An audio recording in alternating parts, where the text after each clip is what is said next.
Good morning, everyone, and thank you very much for joining us at the Agriculture and Rural Affairs Committee on a beautiful day like this and the hottest day of the year. So we'll try to be very efficient in our presentation and agenda today. We'll try to get you out of here as soon as we can. I would like to begin by acknowledging that this meeting is being held on the unceded Anishinaabe-Algonquin territory. The peoples of the Anishinaabe-Algonquin Nation have lived on this territory for millennia. Their culture and their presence have nurtured and continue to nurture this land. I'd like to ask Kelly to go through the councilors attending. Councillor Brown, Here. Councillor Kitts, Here.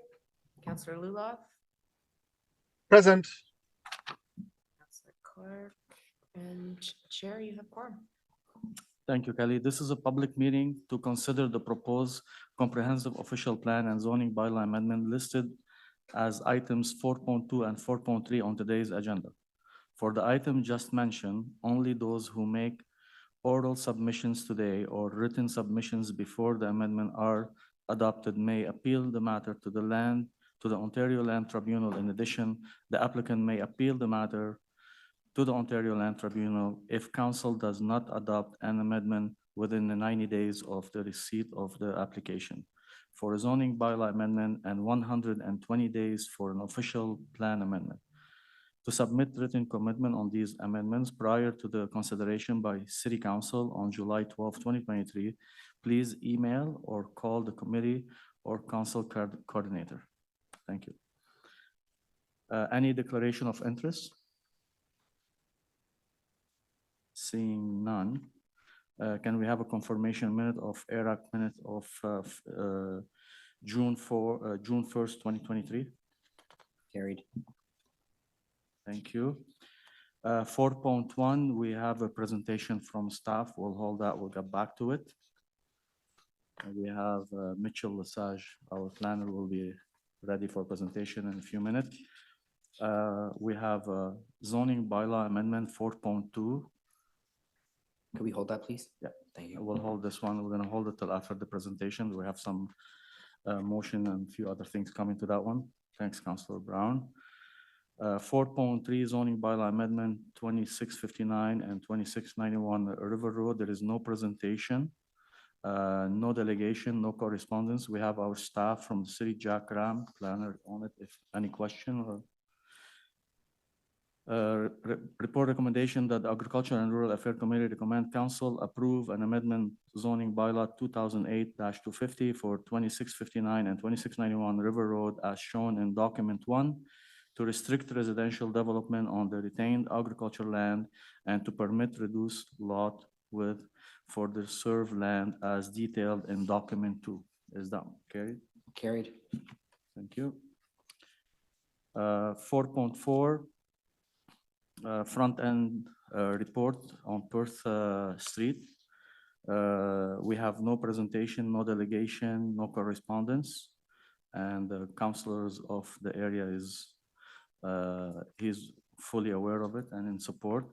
We have a report recommendation that the Agricultural Rural Affairs Committee recommend council authorize the city and delegate authority to the General Manager Planning, Real Estate and Economic Development Department to enter into front-ending agreement with Cavan for the design and construction of the roundabout at Perth Street and Maynell Road, Aldenburg Avenue to an upset limit of $5,209,743 plus applicant HST in accordance with the front-ending agreement principles and policies set forth in document 1 and 2, and with the final form and content being to be satisfaction to the city solicitor, and 2, authorize the financial disbursement to reimburse the design and construction costs incurred by Cavan pursuant to the front-ending agreement to a maximum amount of $5,209,743.06 plus applicable HST for the roundabout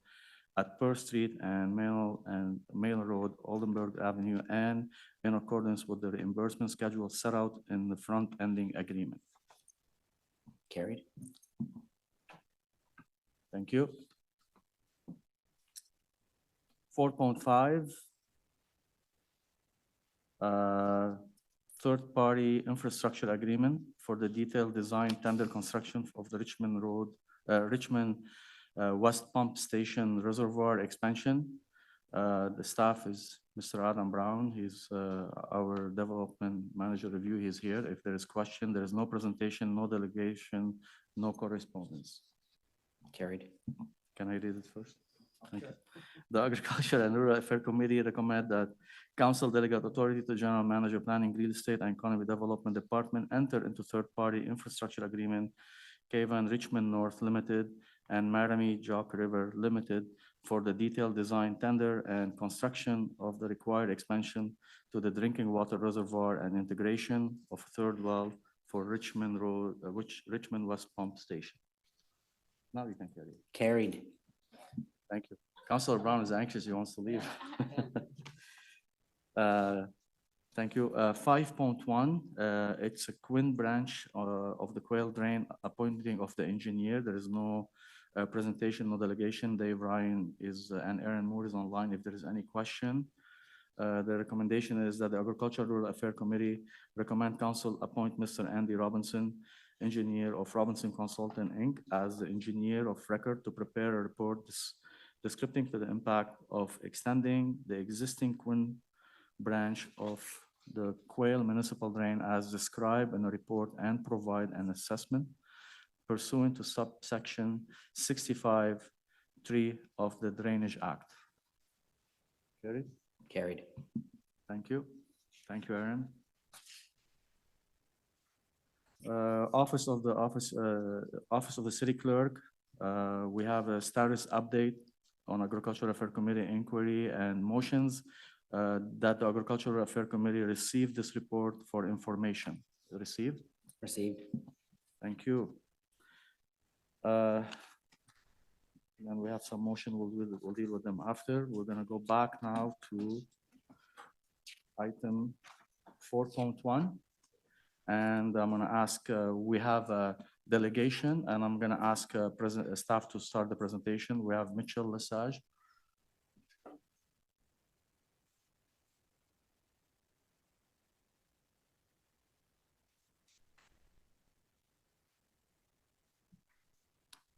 Welcome, Carol. And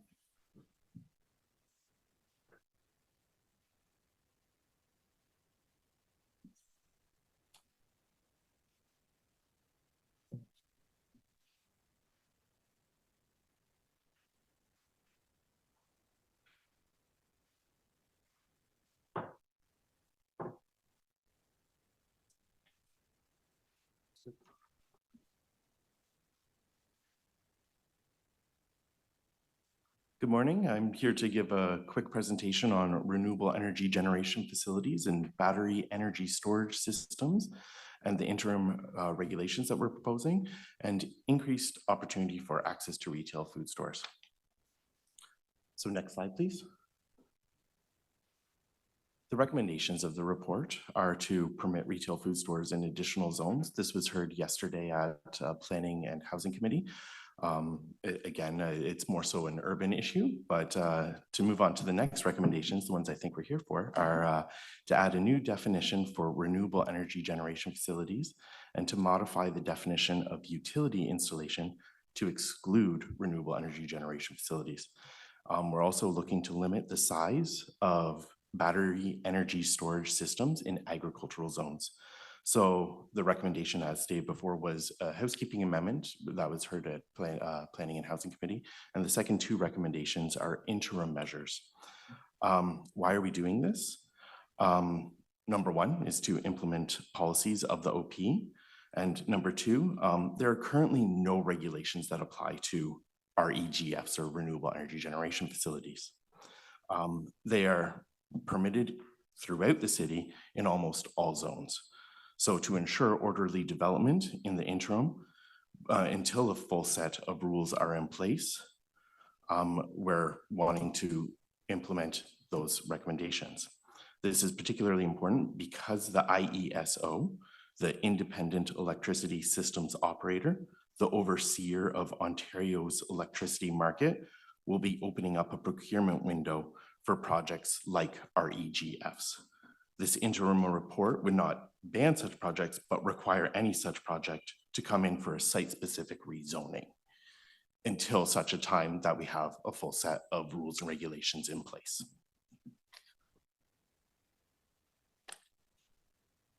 Next slide, please.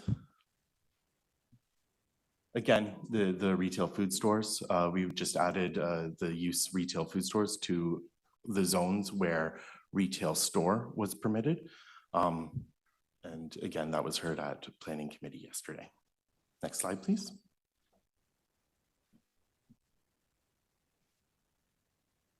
So these interim measures are proposed until a full set of provisions are brought forward in the fall of 2023. And this was as directed by council. As stated before, REGFs will not be permitted in any zone as of right until we have these rules in place. So examples of renewable energy generation facilities include wind turbines, solar farms, bioenergy production, and it's associated where the energy is sold back to the grid. Battery storage systems will continue to be widely permitted, except in the AG zone, where we want to limit it to a maximum of 1 hectare. Battery energy storage systems are considered to be a utility installation, so they continue to be permitted in most zones. Next slide, please. So here are the official plan policies that we are implementing to implement these policies. Again, I'll let you read them, but it's basically just making sure that we do this in an orderly fashion and make sure that they are done appropriately and making sure that we save agricultural lands where appropriate. Next slide shows also other policies regarding REGFs. And again, the city are looking to put in rules limiting nuisance impacts, and that will be coming Q4 of 2023. Next slide, please.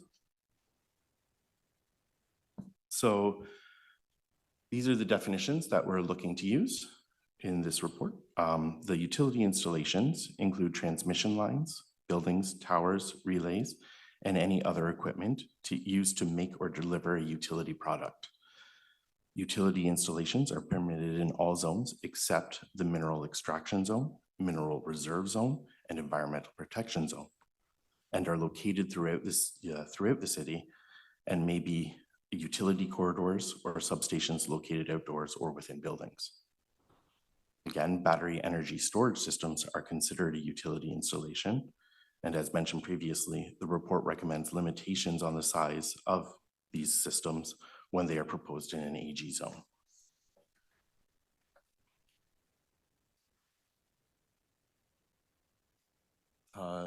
I think we can just go on to the questions at this time.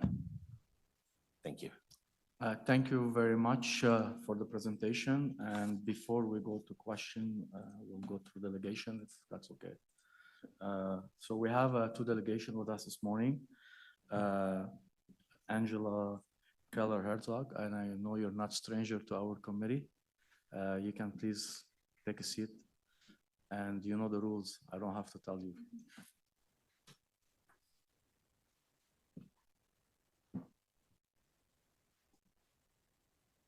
Yeah, and I know we have presentations. Kelly is prepping it here for you.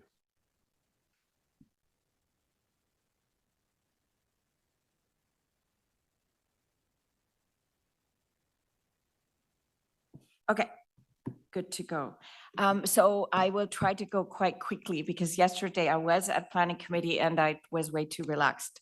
So today we're going to go fast. I'm Angela Keller-Herzog. Next slide, please. I'm with Cafes. We've existed for over 10 years. We're an environmental network of local leaders, including ones in rural area. Next slide, please. Overview of the presentation. I'm going to give you how we see the context a bit and then look at this from an energy mitigation, greenhouse mitigation, and then greenhouse adaptation. So climate adaptation perspective and then local benefits. Next slide, please. So in terms of the context, we were really surprised because we thought that the regulation and zoning of renewable energy was coming up in Q4 and there'd be public consultation before then, and we could go off for barbecues and have a nice summer. So when suddenly there was this ban or interim ban, that caught us by surprise, but we're told that there's no actual projects that are being held up. So it's not really material at this point. So nonetheless, we thought we'd show up and give some perspectives on this. Next slide, please. So in terms of climate mitigation, a very high number of people in Ottawa are concerned about climate change. But the question always is, well, what are we going to do about it? And obviously, the transition, the energy transition has a lot to do with getting off fossil fuels and finding alternatives, of which renewable energy and battery storage in combination is one of them. Next slide, please. And I've also been asked when talking about this in our network is whether there's plans to regulate gas plants, right? Which is kind of the other thing the Ford government's talking about. In terms of adaptation, how do we deal with the risks and shocks of the climate change that we're seeing? People talk about climate resiliency. And Cafes has been running a series of workshops across Ottawa. And often what comes up is the issue of energy resiliency. So again, how do we withstand the shocks that are coming and how do we recover? Next slide, please. So if we unpack energy resiliency, there's a lot of aspects of it. But the first two are really energy storage and power generation. Next slide, please. So what we want to do is when the power goes out, when there are hurricanes, tornadoes, storms, or whatever, how can we have energy storage that we can draw on so that your kids can still do their homework and have cell phones and watch videos? And there's big batteries you can buy at Canadian Tire. But obviously, when we're at an industrial or municipal scale, the batteries would be larger. And then in terms of power generation, we would want to have backup power, alternate systems of power. Next slide, please.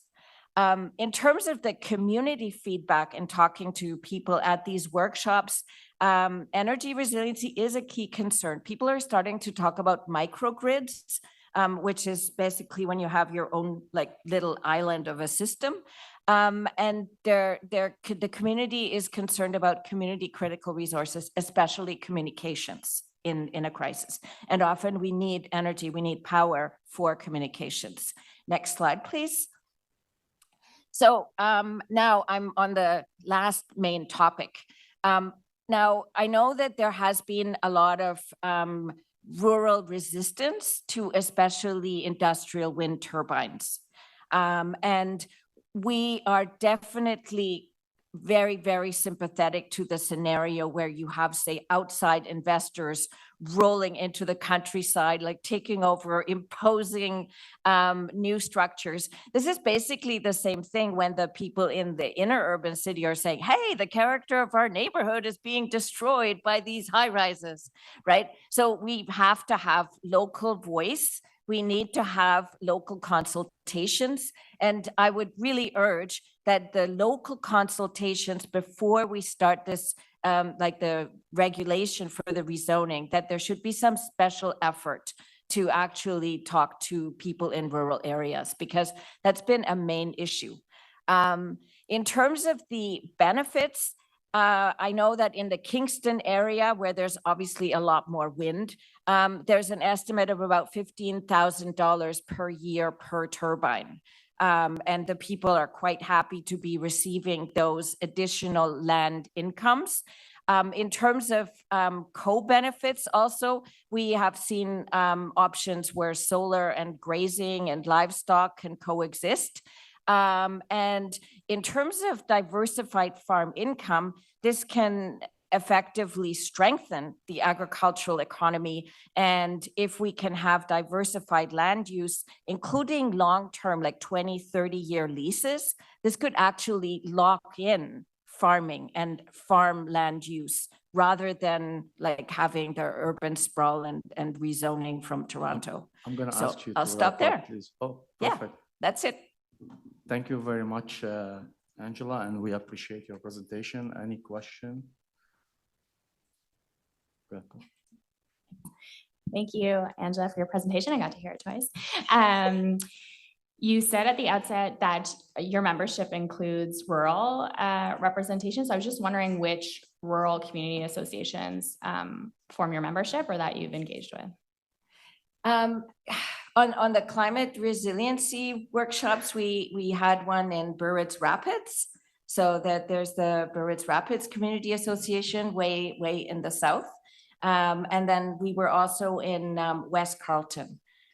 So there we have the West Carleton Disaster Relief people. We don't actually have CARP as a member. So what we have is organizational members and we have individual members in the network. And in terms of on the east side, we have the Avalon, Rachel. Yeah, that would Rachel be, Lecour. yes, that's in my area. It's and- the suburban. Yeah, Yeah. yeah, and then I guess we have to. I know that we had one project with Naven, the Naven. Navin community- Community Association. Yeah, but again, I think those are at a like individuals that are members of the network at this point, rather than the whole community association. And then when the Taywin thing blew up, there was a lot of engagement from the, what are they called? Carlsbad Springs. Exactly. Sorry. Great. I have, like, we're growing into the rural area and I assure you I'll be making more and more network contacts also in your ward. Okay, thank you. Thank you very much, Councilor Kidd. Seeing no question, thank you very much, Angela, and we appreciate all the work you do in the city and in the rural area for CAFE. Thank you. Excellent. Thank you. Next presenter, we have Raymond Lurie. Hi, thank you, Chair. Just want to try not to repeat what Angela said, but we're supportive of the food retail portion, obviously, of the motion. It's really the green energy generation facility and battery storage that is at issue for us. So, as the council confirmed through a motion some time ago, we are in a climate crisis, and we need to take some bold actions to reduce our GHG emissions. And Canada is one of the worst countries. We're usually tied with Australia and the US as having the worst per capita emissions on the planet. And that includes everybody here in Ottawa. So the good news, though, is that there's been a revolution in the energy sector over the last 10 to 15 years. And this is causing a lot of concern for the incumbents in this space. But essentially what the revolution has been is that there's been a very large decrease in the cost of wind, solar, and storage. So if you look at the levelized cost of energy, with wind, solar, and storage, you could get somewhere around 5 cents per kilowatt hour here in the Ottawa region. So very low cost of production for electricity. And that compares to about 3 times as much for and that's before cost overruns for the SMR that's being proposed for Darlington, right? So it's much less expensive and it's the cheapest source of electricity everywhere on the planet. So much so that there's some very conservative jurisdictions, North Dakota in particular. They have plenty of coal, so they have coal mines and people that will be losing their jobs by closing coal plants. And they're actually closing existing coal plants because it's cheaper for them to replace them with wind and solar than to pay for the coal required for the existing coal plants. So that's the point at which the economic numbers have changed so much over the last 10 to 15 years. And because of this, we're seeing a massive uptake of wind and solar throughout the world. It's not just a Canadian thing, it's a worldwide phenomena. And for us, I think we need to seize the opportunity that's before us. Having lower cost electricity means that we'll be able to lower or at least control the cost of electricity going forward. And it's the future of energy production. We're seeing it happen in China, in India, in everywhere on the planet.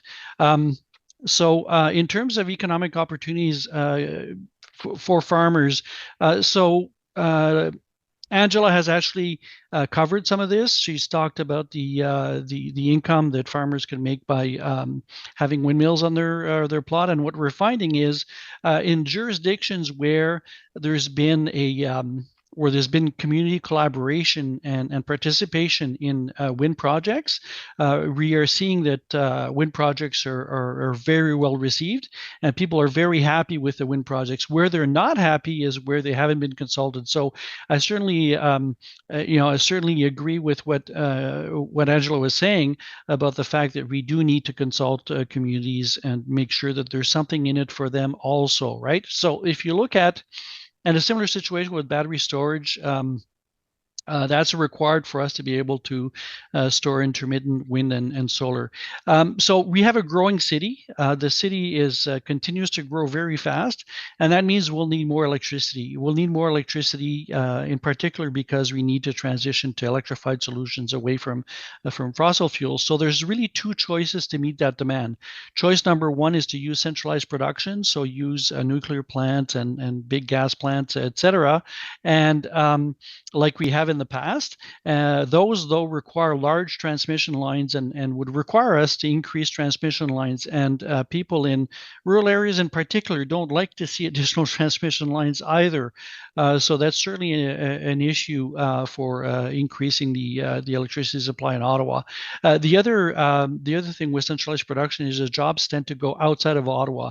If we instead invest in localized production via wind and solar, we don't need as many large transmission lines because the production is local, so we just need to transmit it locally. And it allows us to have locals participate more actively in the projects, and actually allows us to have jobs here locally to build that infrastructure. So it certainly would be a benefit for residents of Ottawa to be able to get that extra employment through these green projects. Thank you very much. Perfect, 5 minutes, right, to the second. Thank you very much, Raymond. Any question? Seeing none, thank you very much for your presentation, and we appreciate you coming this morning to Iraq to present to us. For both of you and Angela, we appreciate, and have a great day. Thank you. We have a report recommendation that the agriculture and rural, oh, sorry, we have a question for staff. Okay. Report recommendation that the Agriculture and Rural Affairs Committee recommend Council approve the following amendment, the zoning bylaw 2008-50 as detailed in document 1. Permit the retail food stores in additional zones, add a new definition for renewable energy generation facilities, and modify the definition of utility installation to exclude renewable energy generation facilities and limit the size of battery energy storage systems in agricultural zone. Is that motion carried? Carried. And thank you very much, staff, for being here this morning. We appreciate it. Have a great day. We go back to 4.2 zoning bylaw amendment 147 Langstaff Drive. We have no presentation, but if presentation required, we will. But we have no delegation, no correspondence. But we have a question from staff. Sorry, we have questions from Councillor Kelly that he is not here today, but Councillor Brown will be asking those questions to staff. I see there is Sarah and Adam Brown, both of them are here. We also have Mr. Jack Sterling and Mr. Hume. Welcome both of you this morning. I know they don't have to speak if we carry the item, but if there is any question required, both of them are not stranger to this gallery, and we appreciate them both for being here this morning. So with that, we have a motion. Then we go to questions. So Councillor Brown, we have a small amendment to the file. So you go ahead. Thank you, Chair. Item 4.2, be it resolved that report ACS 2023 PRE PS 0069 zoning bylaw amendment for 147 Langstaff Drive be amended as follows. Number 1, amend document 1 to exclude area A and area D. Number 2, amend document 2 to delete clauses 1 and 5. Thank you, Councillor Brown. And we can carry that one now before the question. So is that motion carried? And this was technical amendment, actually. If Adam, you want to talk about it quick? That's correct, Chair. There's a small portion of the lands that are subject to the application that require an anomaly report from our colleagues in the policy department, and that report's been deferred until August. So the bulk of the lands can go through the zoning bylaw amendment process, but the small 1 acre of lands require that official plan amendment. So we will do a small report at a future meeting to clean that up. So Thank you. Is that motion carried? Carried. Carried. And now we have a question from Councillor Brown before we go to the report. Thank you very much, Chair. And as the Chair said, Councillor Kelly was unable to attend committee today, so he did send a few questions along and asked that I direct them to staff. In terms of the development along the northwest portion of the property, I believe there's a grove of trees that separate the subject lands and the local cemetery. Can staff tell me what's being done to ensure the protection of those trees through the development process? Through the chair, through the review of the subdivision application, there was an environmental impact statement that did recommend the preservation and protection of these trees. So in clause 10 of the report, there is a provision or two provisions that state that no building structures or site alterations are permitted in that 5-meter protection zone. Thank you very much for that. Continuing northwards, Carp Fairgrounds are located north of the subject property, and we all support our local fairs. Ottawa is lucky enough to have 5. Shameless plug for the Carp Fair, 4th weekend in September. I hope everyone goes. Is there any provision in the application or any actions that we can take so the new residents know that the Carp Fair does take place annually, that it is a loud function, that there's noise, smell, increase in the level of activity in the area, and just so they're aware that when this comes, it's something that happens annually, and we hope that they partake in the festivities of the village? Through the chair, while this hasn't been contemplated at this time, through our detailed design and registration of the subdivision, it's something we can look at to put a clause on title or a notice on title. Thank you very much. I'd appreciate that. I think it's important that we let them know it does happen, and that way they're well aware. And I know it's happened in Richmond to the development that happened to the east of the Richmond Fairgrounds, and it was quite beneficial. So my next question from Councillor Kelly, part of the subject lands, my understanding is there's supposed to be an underground utility pipe. The land above it isn't going to be developed on, but will this land be functionally available to the residents who move into the area so they can enjoy the outdoors? Through the chair, through the draft approval of the subdivision, that service pipe was actually located a couple blocks north of the park. The conditions of draft approval did ask that block be moved adjacent to the park so that it could function in association with the park. And through the detailed design, it's going to be looked at further whether or not that pipe is even required. So it will still be functional as park and is part of the open space zoning through the zoning report. Perfect. Thank you very much for that. And my last question from Councillor Kelly, he heard from many of his residents who are concerned about the changing area and how we can best protect the village character of Carp. Is there any response that staff could offer?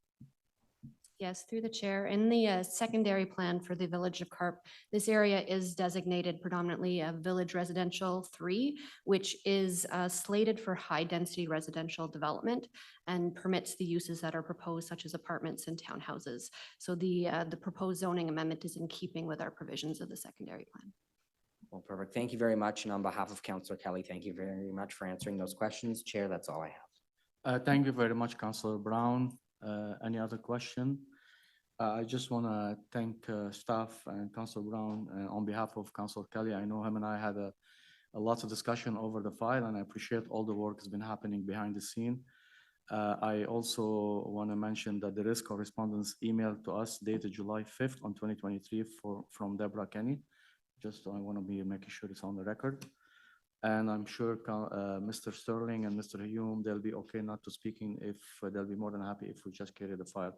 So I'm just going to go right to the recommendation that the Agriculture and Rural Affairs Committee recommend council approve an amendment to zoning bylaw 2008-50 for 147 Longstaff Drive as shown in document 1 to permit a residential subdivision including 1 stormwater management block, a park block, 75 residential lot, and 4 low-rise apartment blocks as detailed in document 2.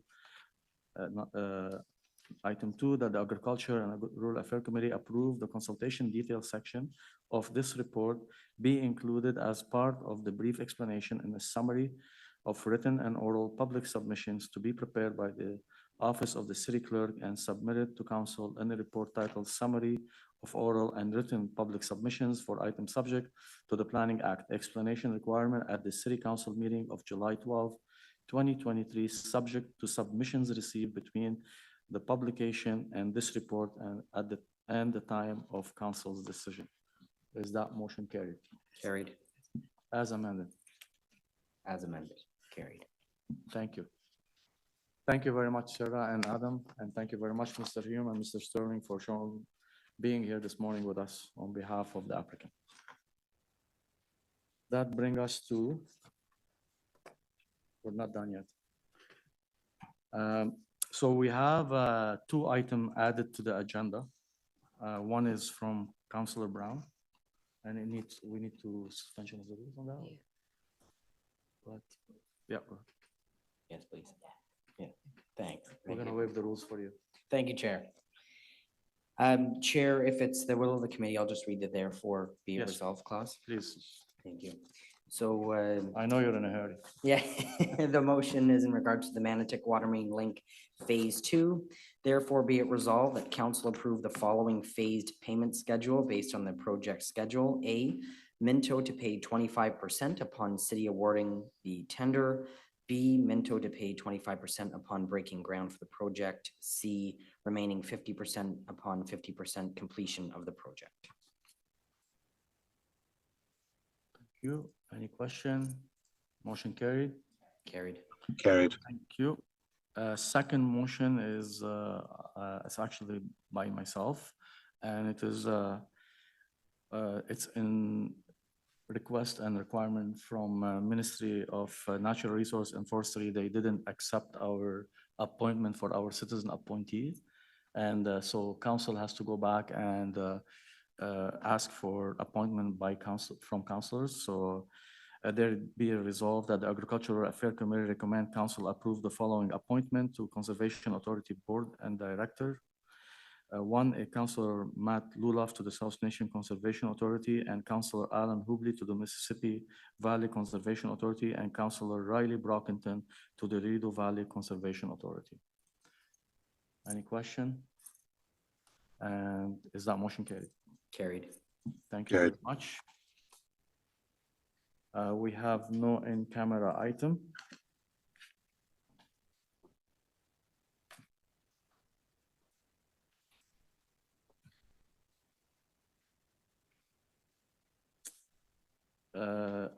Information previously distributed, 8.1 status update of zoning bylaw. And that's citywide. We have it. We're good.